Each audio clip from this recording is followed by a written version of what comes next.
Yo, yo, what's good, guys? Just had a situation come up, something came to the top of my head and I figured, boom, perfect opportunity, let me do a video, let me share it with you. So, question, when's the last time something happened to you that pissed you off? You're like, shit, that happened? This person had that nerve? Or why me? Why do I gotta be the one to go through this situation? Something along those lines happens to us all the time. What I want to introduce to you is the idea of the equanimity game.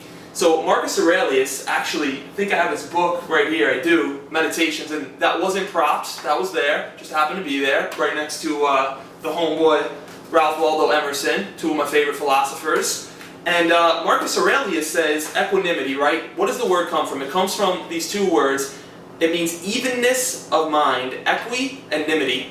And basically, when we have shit comes up, right, during our day, when someone cuts us off, or when someone, when we plan the entire day around doing an interview with somebody, and we're really excited to interview this person because we love them and their wisdom rocks, but we just ran for an hour and meditated for 15 minutes and ate and planned our entire day around it, and then we're 5 minutes before the interview, this person that you love and adore so much cancels on you and says, oh shit, the interview was right now.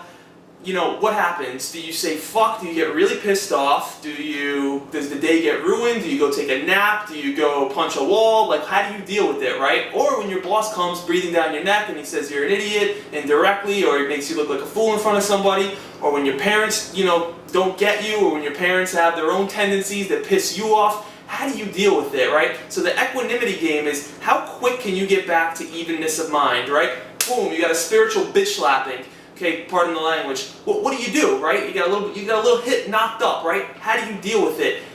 How quickly can you even out your mind, right? That doesn't mean don't feel the emotion associated with it. We want to feel whatever we feel, but then we want to say, okay, boom, how can I come back to this evenness of mind? Another idea to introduce is you versus the size of your problems. So how big are you compared to your problems? You get someone knocks into you on the street.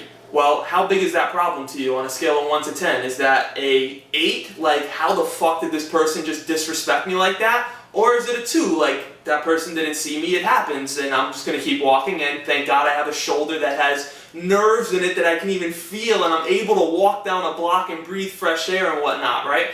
So, you versus the size of your problems. How big are you versus how big are your problems, right? And we want to kind of just have that perspective in every day. Like, this is not that big of a deal. Okay, someone canceled on me. I'm alive. Like, my cat is healthy. I'm doing video. You're watching this. Like, life is fucking good, Like, let's embrace life is good. And the last idea to throw out at you that you can use when shit hits the fan, when something sucks, right, that happens to you, and I don't have this book to pull next to me right now, but it's Viktor Frankl's idea from Man's Search for Meaning, is that anything can happen to you in life. You don't have control over what happens. You can affect your environment somewhat, but the last of the human freedoms, the last of the human right, the last thing that you will always have, everything can be stripped from you. And this dude was in a concentration camp, right? So this is not some bullshit, let me just, think about this cool theory. He was living it around hundreds of thousands of people who were having everything stripped off of them, their clothes, their, sense of identity, their families, everything was taken away from them. The last of the human freedoms that cannot be stripped from you is your ability to choose how you respond to a situation.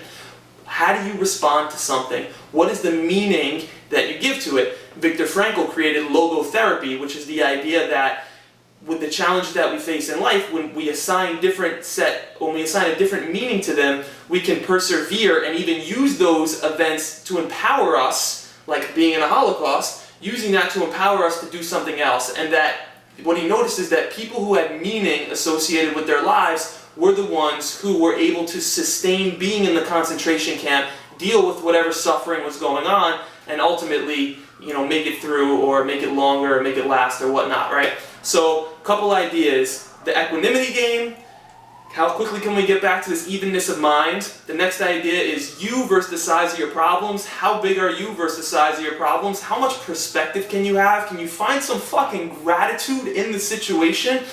And the last is the idea that nothing everything can be taken from you except your ability to choose how to interpret the situation and what meaning you give to the situation. And ultimately, we want to give the meaning that is most empowering to us and that's going to make us, the most healthy and thrive. So, hope you guys dug this. How can you apply it in your life today when some shit happens, when something goes on? What can you do today to figure out how to use this stuff? And of course, if this resonates with you, I'd love to do some one-on-one work with you. Sign up for the 2-month coaching program that I have. I'm stoked to be working with people on a one-on-one basis and take ideas like this and move them outside of the freaking video and into our lives. Like, how do we take this stuff and apply it in our lives on a consistent basis with baby steps, and then over the long haul, watch that pay off, right? It's not a short-term vision, it's a long-term vision, but taking these ideas, using them on a daily basis, getting accountability and support and some perspective with a long-term vision